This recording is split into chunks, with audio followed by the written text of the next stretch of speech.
Olá, meu nome é Geraldo Lúcio Thiago Filho, sou professor da Universidade Federal de Itajubá, aposentado, e vim aqui a convite para explicar, mostrar como se deu a criação da engenharia hídrica aqui no Brasil, né? Como já foi dito, né, eu sou professor da Universidade Federal de Itajubá, aposentado. Minha formação é engenheiro mecânico pela Unifei em 1939, mestrado em engenharia mecânica na área de máquinas de fluxo em 1987 e doutor em engenharia civil na área de hidráulica na Universidade de São Paulo em 94. Fiz os cursos de especialização em estudos e projetos PCH pela Eletrobras Unifei. Fiz o curso de especialização em planejamento, economia, energia e meio ambiente pela Fundação Bariloche, da Universidade da Argentina. E fui coordenador de engenharia hídrica no período inicial desde 1987 até 1992. Fui diretor do Instituto de Recursos Naturais, na Unifei, secretário executivo do Centro Nacional de Referência PCH e membro do comitê científico, né, da International Association Hydraulic Research, Hydraulic Machine and System e da International Energy Agency Annex II Small Hydro. Atualmente atuo no Instituto Nacional de Ciência e Tecnologia de Energias Oceânicas e Fluviais, INEOF. Fui editor das revistas PCH Notícias e SHP News e do American Journal of Hydropower, Water and Environment System. Atualmente, a engenharia hídrica ela é oferecida no IFEI na forma de bacharelado, o formato presencial e turno integral, sendo a coordenadora a professora doutora Adriane Dias Pons e a coordenadora adjunta a professora doutora Ana Paula Muniz Silva. A questão é assim, como é que se deu a criação da engenharia hídrica? Olha, em 96, o professor Afonso, recém retornando pós-doutorado na França, e eu retornando após do doutorado na USP, nos encontramos e conversávamos muito, porque tinha o mesmo grupo, e conversávamos sobre a necessidade de haver um profissional que pudesse atuar no aspecto água, né, em vários aspectos, que geralmente ele era muito, esse profissional ele atuava em áreas específicas, não numa área que cobrisse todos o uso e necessidade da água. Daí saiu a necessidade, uma proposta de uma criação de um engenheiro de recursos hídricos, que foi formalizado na Unifei. A Unifei formalizou, nomeou uma comissão, que além de mim e do professor Afonso, foi colocado o professor Juscelino Marques Tadeu. E logo no início das reuniões dessa comissão, vimos que era muito difícil convencer a questão da necessidade ou da possibilidade de haver um profissional com esse perfil.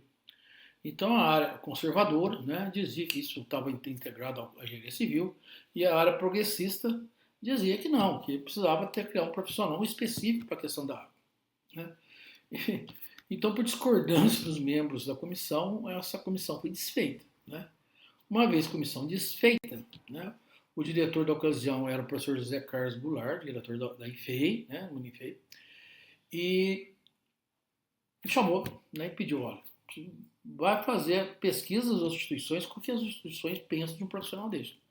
Então, na época, eu fui lá no Unicamp, fui na Federal do Rio Grande do Sul, fui no PH, fui na USP São Carlos, fui no IGAM, né?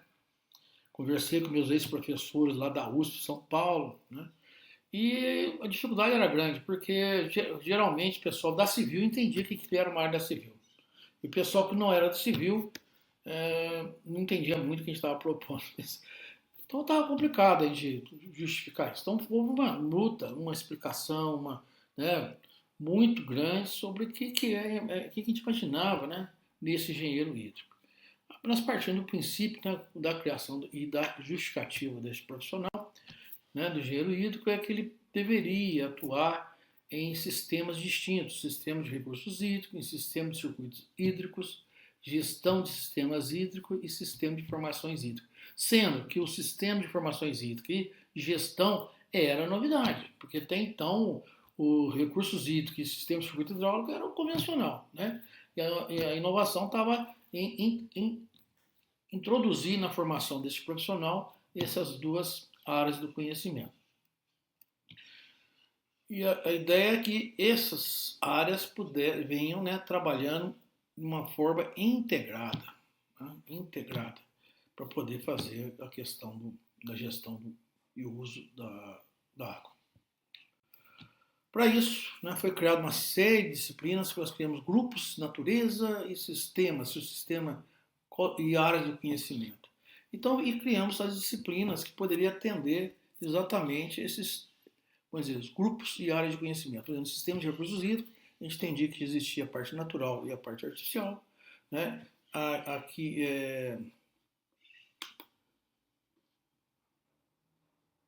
então a gente entendia que eram as costas plataformas marítimas, né? Na parte de obras e portuárias, processos litorâneos e hidrogeologia.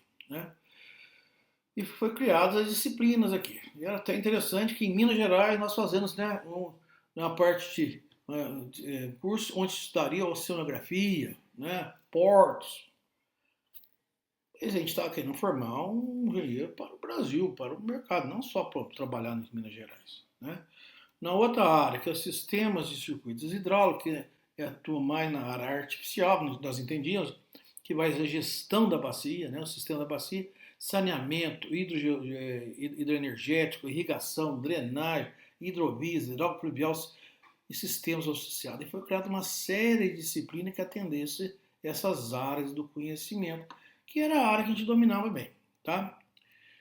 Aí, nos outros dois grupos, né, que é sistema de informação, essa que foi a novidade. Né? Estavam criando um profissional de recursos hídricos que fosse entender de instrumentação, de aquisição de dados, transporte de dados. Né? Então, foi criado disciplinas que atendessem a parte de telemetria, hidrometria, geoprocessamento. Geoprocessamento nessa ocasião, gente, era ministrado apenas na pós-graduação. Não se pensava dar geoprocessamento na graduação. Né? Geomática, né? Agora, topografia. Só que a gente imaginava a topografia usando estação total, do GPS e outros instrumentos atuais, certo? E instrumentação era parte de todos os instrumentos, todas as medições que fazem de vazão, temperatura, né, de pressão, que a gente faz isso nos corpos d'água, isso sendo aquisitado, né, armazenado e transmitido. Né? Então, era essa área que nós criamos algumas disciplinas que pudessem atender isso. E na outra dimensão, na dimensão de gestão, entrava a questão social e a questão ambiental, que até então não existia engenharia ambiental na época. Não existia. Então, nós já introduzimos isso no curso. Né? A questão social. O engenheiro como agente de desenvolvimento social. O engenheiro como agente de preservação do meio ambiente. Por isso que nós temos esses conceitos aqui. Então, este é o perfil que nós estamos tentando formar, né, de um profissional, né, que atuasse nesses grandes grupos e que tivesse essa consciência, tanto tecnológica, de gestão, questão social, instrumentação, certo? O uso de novas tecnologias. É com esse perfil. E dado o início do curso, né, a dificuldade, depois que iniciou o curso, a dificuldade foi a questão da atribuição de engenheiro hídrico. Aí nós, né, engenheiros hídricos, precisamos agradecer essa pessoa, chamado professor Fredmar Gonçalves Leão, que lutou bravamente junto ao CREA de Minas Gerais para que fossem homologados as atribuições do engenheiro hídrico. Isso levou um tempo bom e uma grande quantidade de conversa, né? O professor Fred Marco, o pessoal do CREA, eu indo junto com ele e tal, mas houve uma luta grande. Precisamos agradecer muito, João.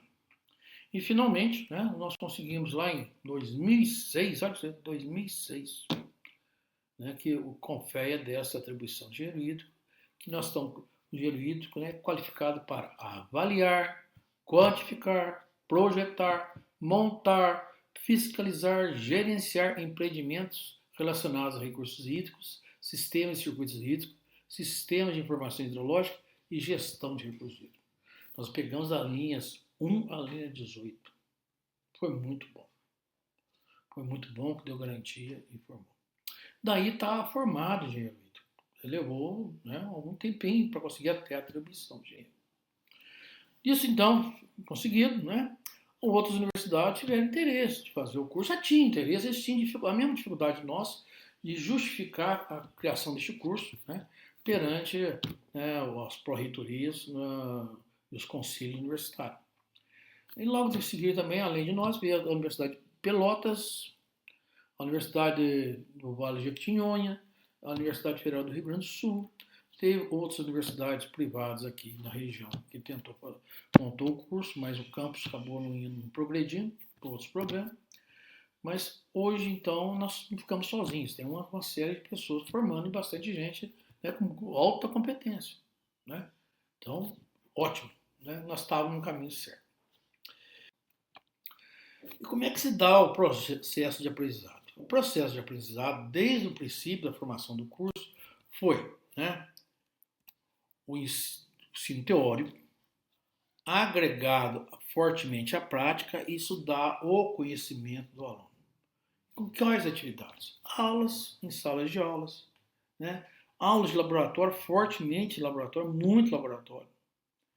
Criação de disciplinas disruptivas, como geoprocessamento, geopolítica, dentro da área da graduação. Colocamos alunos para fazer muito trabalho de campo, né? Monitoramento de cheias, hidrometria.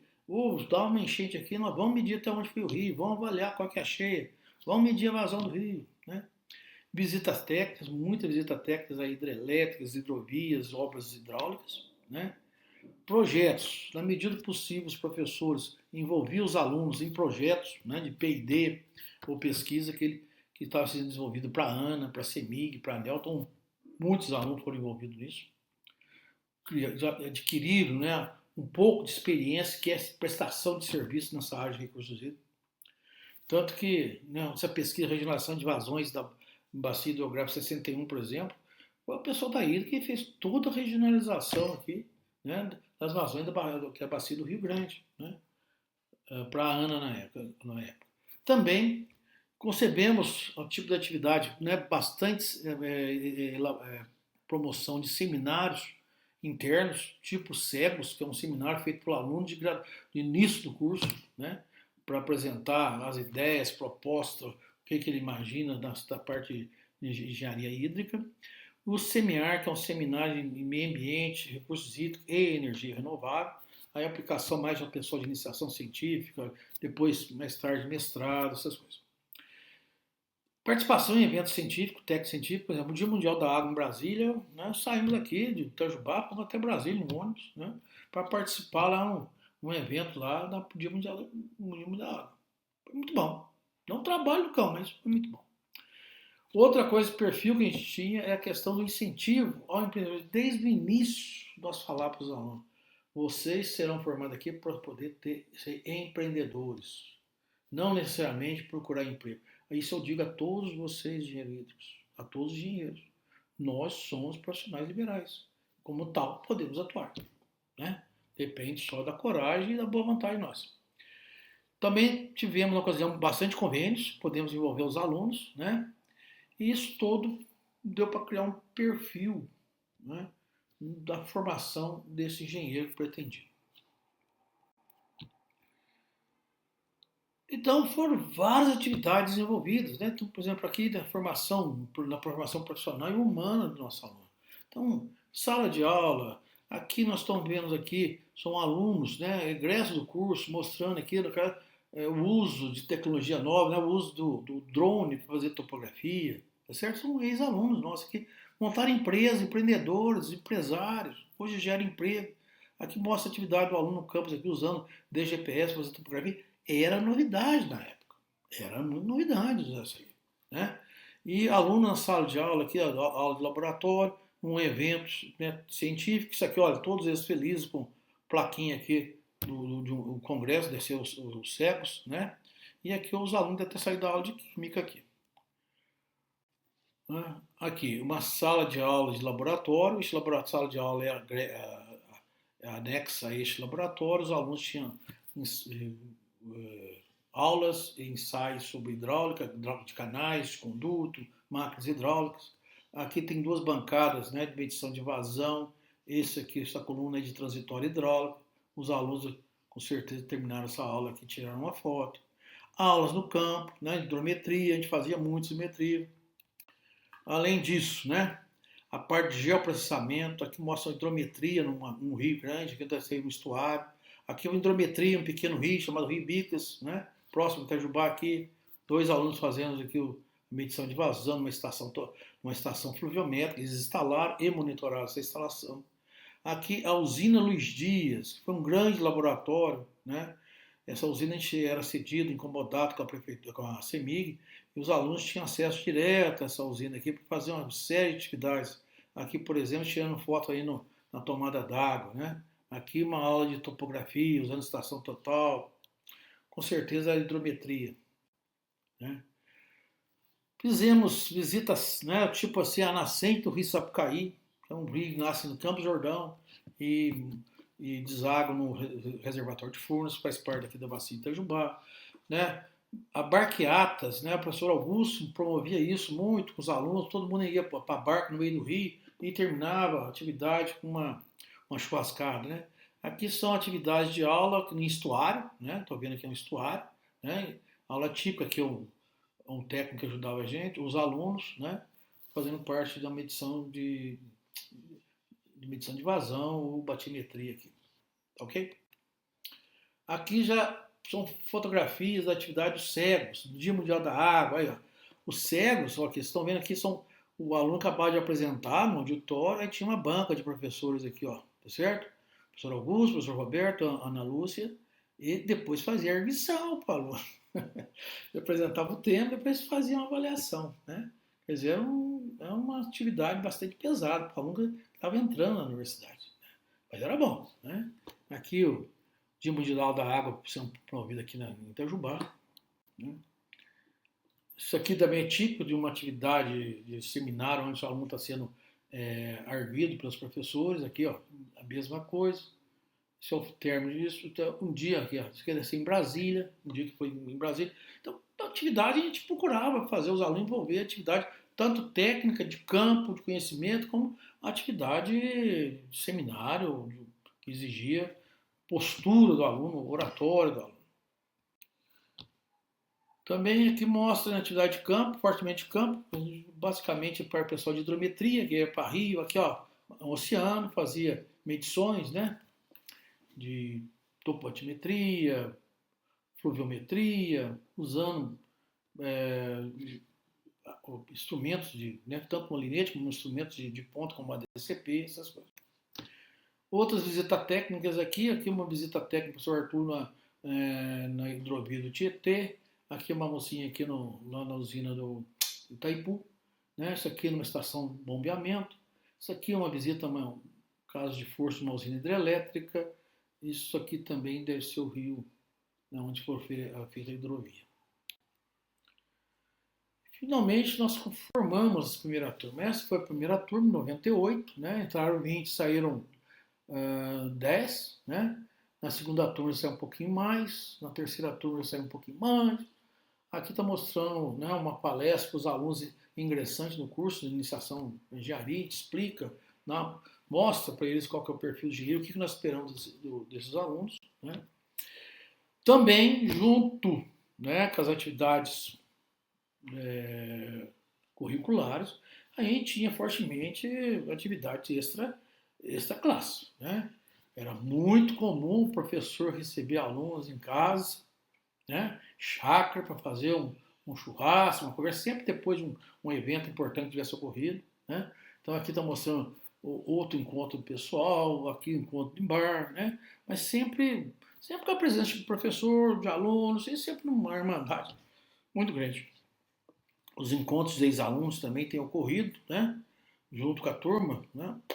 Aqui, aqui é uma atividade normal, onde a professora coordenadora, deve ter sido a Ana, trouxe os alunos egressos, formados, né, para falar da vida profissional fora do curso, como é que se dá. Basicamente aqui está a turma aqui, da primeira, segunda, terceira turma aqui, né? Isso aqui é outra atividade desta classe, né? Estamos discutindo altas, né, altas ideias, né, em volta de uma mesa. Isso aí é importante, fazer parte da formação dos alunos. E finalmente eu queria mostrar para vocês, né, o cartaz da primeira turma, né, comemoração da primeira turma. Vocês vão ver que o Paraníba é o Tony Mir de Moraes, certo? E houve aqui o pessoal homenageado, né, o pessoal que formou. Eu queria chamar a atenção da frase, né, que esse pessoal, que essa turma criou, que a mesma sorte que nos uniu nos acompanhe para o resto das nossas vidas, pois, no que depender de nós, o mundo vai acabar em água. Assim seja. Amém? E muito obrigado pela atenção. E desejo felicidades a todos vocês que fazem engenharia hídrica, independentemente de todo rincão do Brasil. O futuro pertence à água.